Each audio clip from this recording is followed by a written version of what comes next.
Hello, everybody. Welcome to Echo Underground. I'm Shanique. This is Mike. And on this podcast, we talk about music, TV shows, and movies, and any other interesting topics. Today's episode is going to be about the new album by Pink called Beautiful Trauma. And we're also going to give a shout out to, I guess he's a rap artist, right?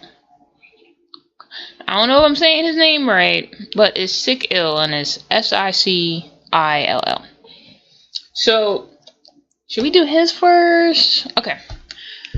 So, Sick Ill asks us to listen to a demo he has on YouTube. And I'm going to probably put the link to the actual demo. And it's called Epidemic. And I think it's just a preview of his album. Not the finished product, but it's just a preview of like all the songs in his album. And what I thought of it, one, I liked how he sounded. I just thought the transitions between the songs were a little bit jarring for me. Because sometimes I would get into the song and then the beat would just change randomly. Just tends to be a good thing because, still experiment, so. Yeah, but like the beat was changing to transition to a different song. Not because that was part of the song. And then I would have liked to like actually put the song titles. Or if he doesn't know the song titles, maybe that's why he didn't do it.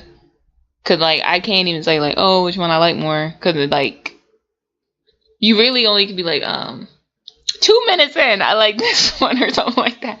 But after 12 minutes, I thought he did really good. Mm-hmm. What do you think of him? I thought it was good. I thought it was, like, it was more of an extended experiment to see, like, what he's capable of doing. That background noise. To see, like, what he's capable of doing. Because I actually really liked it. Because one of my main things going into this was I didn't want to hear anything that was like recycled from some other rapper or something like that, and I was like, okay, cool. Everything here kind of sounds fresh. The flow sounds familiar, but it's like nothing like lyrically sounds like something that's already been overused or used already for that matter. And I was like, okay, everything is like it's good for some guy building himself from the ground up. And I feel like he's probably well onto something because I went through all 12 minutes and didn't feel bad. I didn't want to call it like a transition between songs, but I did agree with you at one point where you said that the synchronization between him rapping and the actual beat that he was playing it on wasn't always 100% there. But one thing I will say, those beats were pretty good. Yeah, they can definitely lead into something. Like a lot of them, some of them here and there. I think in the beginning for me, leaves a little bit something to be desired. But the longer it went on, the more I liked it. So yeah, that's pretty good. Sick. Yeah. He did pretty good. So let's get into Pink. Now, let's go with our top threes. My number 3 is Better Life. Mm-hmm. Okay, 1 is probably the most R&B influenced song on the album. Mm-hmm. So that's probably why I really enjoyed it. I like that she harmonized with herself. And then there's the part of the song when she went a little bit a cappella, and I love that part as well. It was catchy. It's one of those songs that's like a hidden gem. It's not going to be a single, most likely. But if you hear it, you'll be like, oh man, this is a great song. Right. And I just love the way her voice sounds. And it sounds a lot like how she used to sound when she first came out. So what about you? What's your number 3? My number 3 is actually Beautiful Trauma. One, it has it's getting a lot of brownie points from me because... No previewing. It's getting a lot of brownie points from me because one, it's an opening song, and I'm a sucker for opening songs, and I think she did it very well. And she even doubled up on me because not only am I a sucker for opening songs, but for title songs. Mm-hmm. So I was like, this is right here. It was probably going to be a good shiner for her because I figured once her name gets on radio station list to have her play them songs, and I'm like, you know what? I'm gonna keep my eye out for the ones that I think will probably end up on the radio, and this is definitely one that I picked out immediately as the first one. Like, yeah, this is kind of. When's the last time she had an album? 5 years now, or 4?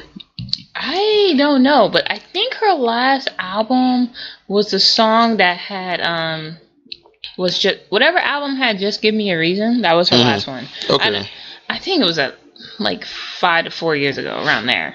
Okay. I could be wrong, That's fair, because Beautiful Trauma, that's my number 3, and it might just be a bias because of my 2 factors that I just told you guys about, but it's also actually a good song on its own. I thought this whole album was really good. Actually, yeah. I mean, you know what we didn't do? We didn't grade the album, and I forgot. But I'm gonna give this album a solid like A plus, because this for me is an album you can listen to from start to finish and not want to skip a song. You know, I thought she sounded amazing on all the tracks. There was not one track I was like, you sound okay, or like, I didn't like this beat, or it wasn't well produced. Her voice is amazing. She started the album strong, ended the album strong, and the middle was strong too. So, overall, good album. For me, I would actually give this a B plus, only because here's just a little brief backstory, and I know this is like mostly of an in comparison grade, so I guess I'm gonna fix myself in a second. But essentially, when I was listening to the song, I listened to it through, and I was on Spotify, and it went through the next album, because that's how I had it set up. And I was like, yeah, I remember like, oh, this one from the second album, this one from the second from the other album, this one from the other album, and I was like, damn, these are all really damn good. I mean, I don't know, it's one of them things where it's like, I feel like maybe my top three are gonna be like the defining three, because I feel like, if you think of a top three for this album, they're probably really predictable. Not because they're dumb, not because everything else wasn't as good, but this stuff is just that much better, and that's pretty much it. But I feel like the album before this previously was like, one of them things that like solidified her as that thing where you just put her name on anything and then she's fine. But in an more objective grading scale, I'll give her an actual solid A, because I agree with Shanique. You listen to it all the way through without putting it side by side with anything else of her other works. It's actually a really damn good album. Because one of the things too was I'm used to Pink being like throwing a lot of rock into her stuff. But like, there's a couple songs on this where like she's belting out some notes. Yeah. And I was like, no, I know Pink could sing, but like she kind of wanted to go show off on certain parts of this album right here, and I'll give her definite kudos for that. Because I'm not used to Pink singing very much. All the songs I know that she sings that are like very popular in my head are the ones where she's like kind of going into like a weird like punk rocky pop type area. Have you ever heard Misery by her? I've heard Misery. That is probably pretty good, pretty strong vocally. I agree. I agree. She's more like punk, not punk. I'm sorry, pop, like rock. But I knew she could sing really well. So I wasn't really surprised by it, but I was. What's the word? I expected her to hit some of these, but the tone, because when I heard about What About Us, I expected mostly the whole album to be like that. But it wasn't. It was very creative, and it was different throughout the entire thing. It wasn't like repetitive. You can tell the songs apart. And that's what I like. When all the songs did not sound the same, and that's a good thing. But yeah. Number 2. My number 2 is I Am Here. Okay. So one, it's a little folky. It has like the weird like folk music beat to it. It has the upbeat chorus. There's hints of gospel because she's a choir in it, which I actually really like. And it's like a roller coaster, because here's what made me like the song, because I like the arrangement. First she has the I am here, like that type of note, and then it's very solemn. Then she hits this high note. And then the thing is like, and she takes it down, and she takes it up, and she does that entire song. And I love the arrangement, because you would think having a song like that would be too busy. But the way she did it, and the way her voice is, it worked. Because she had her little ballad section, her little gospel section, and then the quickness of I want to say the hook. I'm not really good with like song like terms. Music terms. Been a minute. And then she like went back into the verses as well. So I loved overall. I think this is the song on the album. Besides another song, this sounds the most different. Every song sounds different, but this one like really sounds the most, because it has the most craziest arrangement on this entire album. And basically the song's about just being brave. Be like, you know what? I'm here. I'm gonna do what I want to do, be myself, and you love me or you're not. That's basically what the song's about. Oh, and I want to get back to Beautiful Trauma. It's not in my top 3, but I agree. It was a very strong opening. Mm-hmm. I said if all the songs are like this, I'm gonna love this album. Yeah. And it was very consistent. It had a nice piano in it that drew my attention because any song that uses the piano really well, you automatically have me listening to it. I don't know why. I just love the piano. It's surprisingly upbeat considering the lyrics. It's surprisingly upbeat. It's kind of sweet, but kind of weird because I don't know if I want to be called someone's beautiful trauma. Yeah. I don't know if I a little want bit of that title. Right there, yeah. I don't know if I want that title. And then she does also a little acapella part in there. And I really love it. So I like your choice. It was more of an honorable mention for me. Actually, the rest, anything outside my top 3 is honorable mention. Well, that's fair enough. Yeah. But yeah, I did like Beautiful Trauma. You're number 2. Number 2. I don't think I have to look at my list for this one. I'm pretty sure it's actually What About Us. What About Us? So like, yeah, that was a pretty good one too. And I feel like did it come early in the album? I'm getting weird place. I think like second song. No, it's third. Not. It's like the 4th song. Okay, that was a pretty good one too. Cause I was already in the groove since for the first 3 songs. Like they did a really good job just opening the album in general. Like the single choice. Right, and this is what I'm saying. Mine might be a little predictable. Like hell, people already probably know my number 1 because I don't know. What About Us just felt really good. She sounded really strong in it. And it's just one of them things that I heard, and I was like, "Yes, here comes another radio hit." It's like I just know I can just hear the appeal to the masses for some reason when I hear like certain songs on certain people's albums. Because it's like one it sounds very familiar to Pink. Like when you think Pink, you think of certain songs, and this one I feel like is going to be another one of those. At least for me, I might be speaking of subjectively here, but at least for me, like I feel like probably worth being one of her biggest hits. Radio hits. You said this was a single, right? Yeah, it's her lead single. Yeah, it's definitely worth its spot. Yeah, I definitely agree on that. Funny thing is, What About Us was forgive the background noise.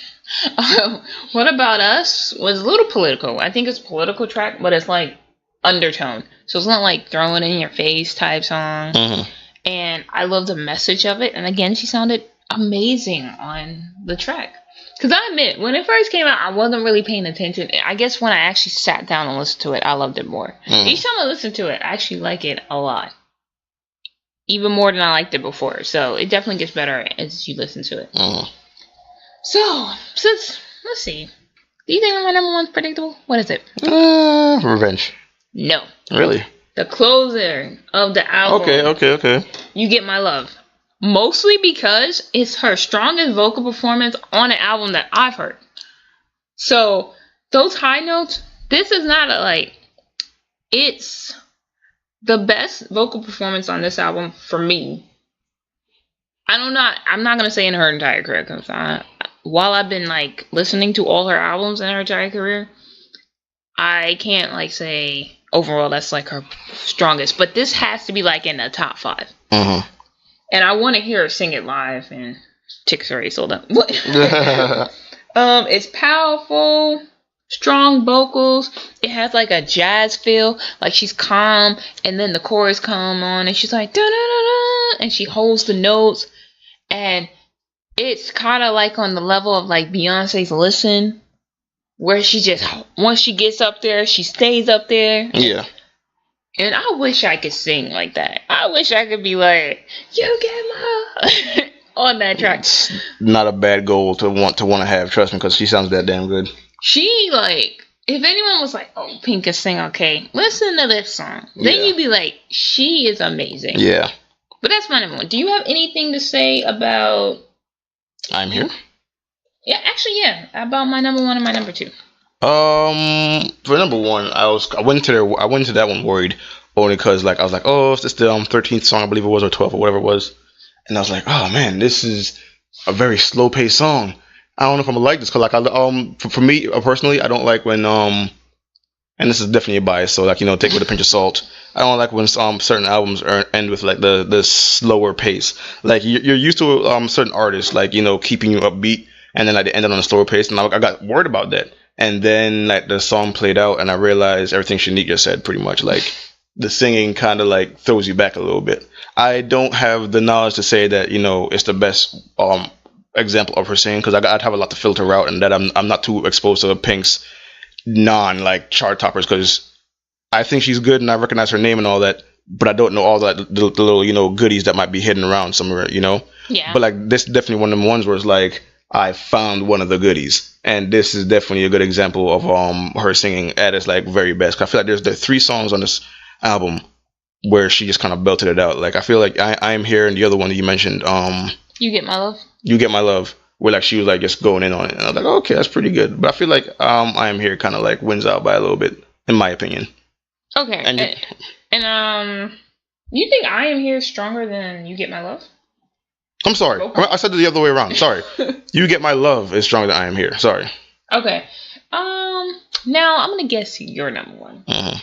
So what have we talked about? Okay, it's obviously not. I don't think it's anything I said, but I could be wrong. I'm not giving you any hints. Whatever you want. Nope. Damn it. I actually told you the answer. Revenge. Yes. I thought it was cool. I thought it was a cool song.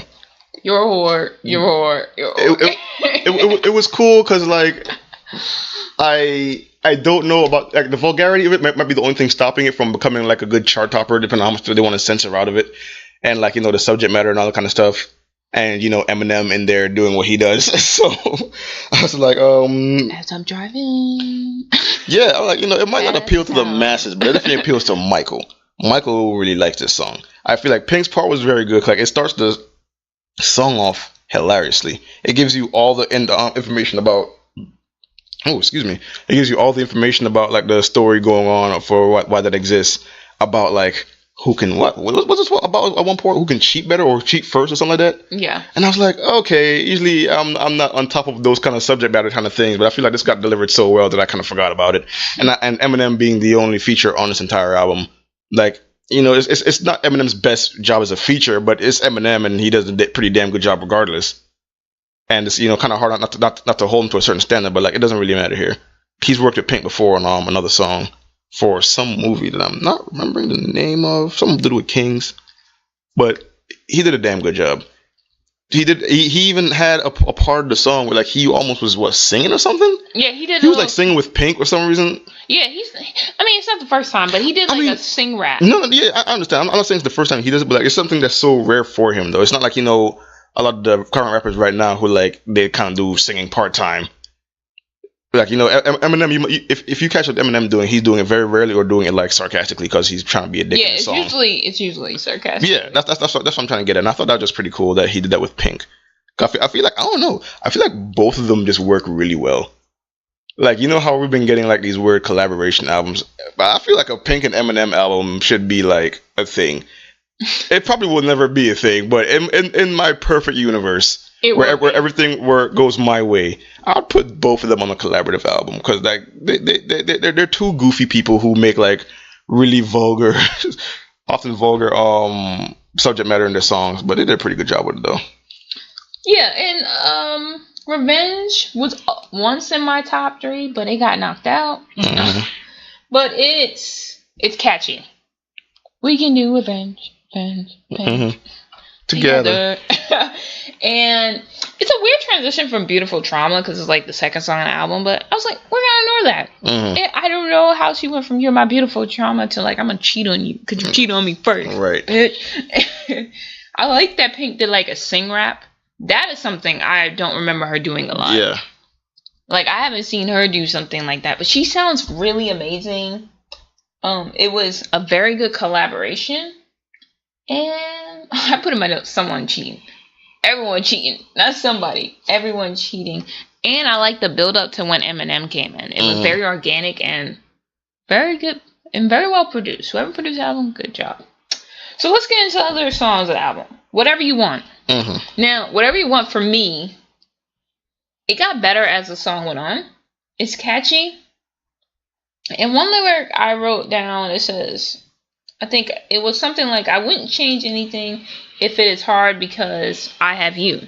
So she's like, yeah, my life might get hard, but I have you, and if I change something, then we might not be together. Right. And I like the message in that. I like overall her singing, and her vocals were amazing, and the way she closed the song was really strong. What about you? What do you think of Whatever You Want? If I were to force myself to figure out an honorable mention, I'd probably lean toward this the most. Yeah. Like, I'd feel bad about putting it over anything else on the album, because like Shanique said, everything can be an honorable mention here. But like, this is definitely one of my favorite ones too, because I feel like everything across the board, as far as the song sound, the synergy between her singing and what's going on in the background, subject matter, everything just sort of fell in line perfectly. And I was like, oh, this is a all across the board good song.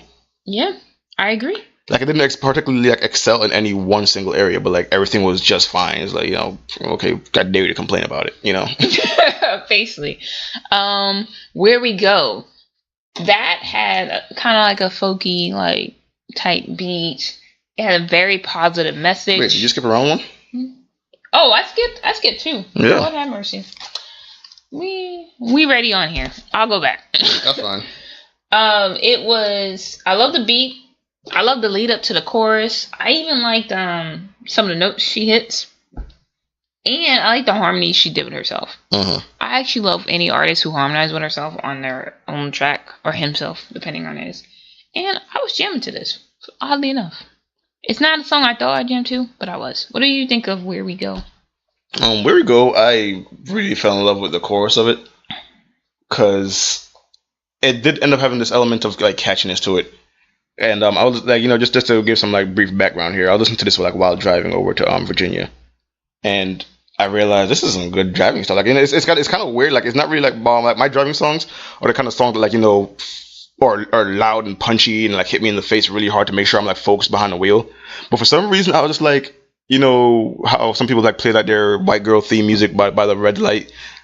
I'm not calling that this my white girl theme music or nothing like that. But like, if it just felt good to like have this as ambient music while driving in my car, and like come back to it later on, because I went through the album twice to like once because I was in the car, and then once to sit down and actually like listen to it and make sure I'm not like missing any details, because I'm trying to like not crash because someone cut me off on the 295. But that's how I feel about What We Want. So I have a question. What is white girl theme music? It's relative to whoever's talking about it. Like, mine right now, I'll be like Taylor Swift's Shake It Off. Shake. Okay. Don't get me wrong. I know they're completely different songs, but I'm like, just songs that like put you in a weird like bouncy mood inside my car, and like make you just want to bounce around behind the wheel. Like, all the assholes who don't know how to drive can't really like ruin your day after you get your white girl music on. According to Michael, everyone can't drive. They can't. They're all idiots. Backtracking here. So we ready to What About Us because of you? Just learned how Shanique drives too, so we ain't gonna get into that though. Let's say for this podcast. Let me tell you something. I turned apparently correctly. It is for this podcast. Never mind. I turned correctly. He got scared for no reason. Anyway, I'm gonna leave it alone. But we lost it. Mm-hmm. That is a very good breakup song. It sounded amazing. Her vocals were on point. It's kind of sad, but I definitely enjoyed this song. It's not the strongest song on the album, but I think it's good. It's a good transition from the first song, surprisingly, in sound wise. Like, because I think they keep like similar type beats and everything. Maybe not topic wise, but it's not for like audio. I think it was pretty good. What do you think of But We Lost It? Subject matter is very like contrasting on this album, because it went from like cheating to being sad about being broken up with, and I'm like, Demi Lovato get some deja vu with the Demi Lovato podcast now. I don't know, most of that song she hated the guy. Well, yeah, most of them, but like there's still some in there that said like we should ruin the friendship by doing this and that, and some other ones. But we ain't gonna talk. You can find the Demi Lovato podcast if you want to like see what I'm talking about. But yeah, advertisement. Yeah, shameless plug. But yeah, I was like, this song is pretty good. I thought, and this might just be me saying this. This was my number 3 pick for the best singer on the album for me, because I really like this one. I feel like Shanique's 2 picks were the primary examples, and I feel like this one is the third one behind those two. Which is not to say anything else about any of the other songs singing, but like this one just did a really good job of it. And considering the actual subject of it is like, I don't know the context of Pink to figure out how this meshes with her life. I don't know what person she was with, or if there's any like TMZ drama behind or some shit, because I usually don't give a damn. But like it did a pretty damn good job of like just drawing you into everything pretty much. Like she's trying to get some off her chest and she's putting it in her music, and you can feel that. Yeah, 100%. Barbies. Now this one was funny because when I read the title, I was like, this is gonna be like "I wish I was a kid again" type stuff, or "I'm not a Barbie" or something like that. I don't even have to talk about my opinion now, because that's literally what I got from the song. Like, I wish I was a kid again, pretty much. Yeah, because life was simpler. Yeah. And she has a really good build up, and again, the vocals were on point. And she showed some range as well on this track, so I really enjoyed the track, and I like the message of it. I get what she's saying, you know. It's easier being a kid than it is being an adult. Because everything, you know, everything you're paid for. You don't have to worry about adult problems. And then you graduate high school, and then it's like, here we are. Yeah, life's about to get real. Like, technically, high school is technically life on easy mode until, like, you know, adulthood hitting you. Realize even college, it's like college is like maybe medium, and then after that, nah, college kind of. Well, that depends. I ain't gonna talk about my experience, but it's gonna depend across the board, because, you know, everyone walks different paths. But I do agree, though. I feel like, you know, everything after college might be like a trial version of life, and everything after that is like the full release. Like, here's the actual thing that you are applying for here. Yeah. Enjoy. I hope you have enough experience and money to make it now. Yeah. Anything else about Barbies? Yeah. I mean, you pretty much took all the words out of my mouth, pretty much. Like, it's a song about, like, you know, life being simpler when she was younger, and it definitely sounds like a Pink song. Yeah, it does. Like, so you could tell this is her. Yeah. Next song, For Now. For Now was really good. I like the guitar in the song for some reason. It was it was probably the only song that I could say was a full-on rock type song that I would expect from her. And it's basically like, you know, I know we arguing we're arguing and everything, but like, for now, can we like calm down? Like, can we take a step back? Yeah. And breathe? That doesn't work in real life, but I get the song. It's about pausing. We were on a break. Don't do that. That doesn't work in real life. Yeah. But I get what she's saying. Sometimes, like, when you're arguing and it gets intense, both parties need to step back, calm down, and then go back in there. Or things get said and it turns left. Right. So I get the song, and for the topic, the beat was interesting.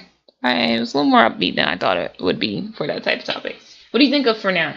For Now was pretty cool. I kind of like a different interpretation of it, because I was like, it's kind of similar to yours regardless, though. Because like, love is kind of fading, and like, apparently it only lasted, like, you know, what I want to say here, like, it wasn't as long as it was supposed to be. Like, it just felt like a fleeting moment or something like that. And then, but I do like Shanique's version better, though, because now that I heard hers, I'm like, yeah, that kind of sounds about right. Just take a break, brief intermission, you know, just wait for the commercial to come here real quick. Then let's resume the show after, you know, everything's past us. You know, that was pretty good. I feel like what you said also about the contrasting subject matter and the actual beat of the song was a little interesting as well. But interesting in the way that, like, you'd think it wouldn't work, but Pink made it work. Like, it's pretty interesting creative choice on her end, or maybe her producer's end, to put both sounds together like this. But I don't know. Apparently, there's some angle of strength to go in there with it, since, like, you know, subject matter is kind of, like, you know, deep, but like the song actually sounds like, you know, you're coming out of something, you know. But it was interesting. All right, next song, Secrets. Secrets, like, tripped me up, because I actually think, besides I Am Here, it sounds the most different than any of the other songs on the album. Better Life sounds different too because of the R&B influence, but I love the beat. And it was upbeat and it was catchy. And I think, is this the one that had like a little techno type beat in it, if I remember right? Yeah, like you could play it in a club for some reason. And I'm okay with it being played in the club. Excuse my stomach if anyone heard that. And I wouldn't expect this song from her, but I like that she brought it. It was a little variety. There's a lot of variety on this album. But this was definitely one that sounded different. It threw me off, but I was okay with being thrown off. What about you? It was an interesting when the song actually started. I believe there's like a weird part in the song where, like, the pace of the song actually changed itself. That was pretty cool, because I know when we did was it Foo Fighters? Was it Foo Fighters? No. Give your example. Shoot, darn it! It's pretty much like it's one of the rock albums that we did that like had like they're really good, like just changing the pace from like being one thing to like hitting you later with something a little stronger. Like I know there's like a little techno element to it, but it's like there's a point in the song that did it pretty well, and I'm forgetting where the heck it was. Are you talking about Imagine Dragons? Maybe no, it wasn't them. I know the name if I thought about it. It's one of our podcasts that we did, but we're going through so many things right now. It's like I'm trying to archive all my memories properly to make sure I can talk about these references properly. But whatever, one take. But yeah, I thought Secrets were pretty interesting. I thought it was it stood out from the rest of the album because like it didn't hit like a belty singing type of song to listen to, but it also didn't sound like a poppy type song. It sounded more like Shanique's like a little bit of electric, a little bit, Yeah, it's very upbeat and very catchy. All right, last song, because we already talked about Better Life and I Am Here, so we're gonna end this album with Wild Hearts Can't Be Broken. Mm-hmm. For me, it wasn't the strongest song on the album. Yeah. But here's the thing. This album's weakest song is probably the best song on other people's albums. I agree. So, for me saying that, and people might disagree. People be like, yo, this is the shit. What are you talking about? I'm like, alright, we have different tastes. But, vocally, really good vocal performance. Mm-hmm. But I can say that about every song on this album. And great use of piano. Mm-hmm. That always works on me. What do you think of Wild Hearts Can't Be Broken? But also, before we go to Michael, I thought it was a good lead up into You Get My Love. Mm-hmm. It made sense to do these two at the last two songs. That's what I would say. Whoever picked what order the songs are going to be in. Good job. Good job. What about you? I kind of agree with you saying that it was is the weakest song. I'm gonna say it's a weak song, but it's definitely the weakest among the other 12. Mm-hmm. And I was like, you know what? There's still something to find here, because I didn't mind the song at all. Like, it came on. It didn't really evoke anything out of me like everybody else did. But it's like as a song sitting down by itself, non comparatively to anything else. I was like, Pink still sounds good. She couldn't ruin the song. Like, you can try, but Pink still sounded good. It's just I was coming off a pretty good streak with the previous songs, and then this one, this is the only one that kind of slows the momentum. Word of the day, momentum. Couldn't say it for some reason. I got tongue tied. But yeah, it kind of slowed that down for a little bit. But it definitely had its place strategically, because it kind of does that roller coaster thing where it's like, okay, momentum's slowing down, you're at the bottom of the thing, going back up now, and then last song hits you and you're like, oh, okay, this is a cool last loop-de-loop for the ride. Yeah. Metaphors, son. Okay then. Anyway, so I'm gonna give my closing statements. Overall, I recommend buying the album. I think if you're an old school Pink fan, you'll like this album. If you're a new school Pink fan, you'll like this album. If you like good singing, you'll like this album. So overall, I agree. Top notch album. Good I guess comeback album, if you want to call it that. And so yeah, buy Beautiful Trauma by Pink. It's on iTunes and other things. What about you? I think you guys should keep your eyes open to the radios or top 40s or billboards or whatever, because you're gonna see 3D songs on them. He thinks his songs are what about my song? Well, possibly Shanique's, but when they are, I picked I think the two singles I did. No, was Beautiful Trauma a single? Because I thought you only picked one. Okay, maybe not. Okay, all right. Well, one of them was definitely a single, and two of them were Control Your Ego. Yeah, all right. This ain't about you, Shanique. Anyways, yeah, you're gonna see a bunch of them on the radio, because one is Pink. She's a damn good name to have anyone advertise for, and two, it's it won't be long. I mean, how long has it been out now? 2 weeks or how long has the album been out? I think it's about 2 weeks at most. Okay, well, by the time we're doing this podcast, it's around 2 weeks or something like that. That might differ by the time it gets uploaded, but we'll find out. But yeah, it's definitely really good, and it's something you're gonna see around. But I'm just saying, keep your eyes open, because you'll hear it, and I highly suggest going through the rest of the album, because they might just be missing some gems that you don't know about. Yeah. Okay. So, guys, we want to know what you guys think. Did you like Pink's Beautiful Trauma album? For me, the only album I I mean, not the only. The last album I've listened to her completely is I Am Not Dead. I think that was one. And if you... Anyway, he's like being an idiot behind me. Guys, we want to know what you guys think of this. Do you agree with our opinions? Do you disagree with our opinions? Were we tripping? Or were we right on the money? Did we hype it up too much? Did we not give enough credit? Dude, yeah, just let us know what you guys think. We take good and bad criticism. It does not matter. We want to hear from you guys.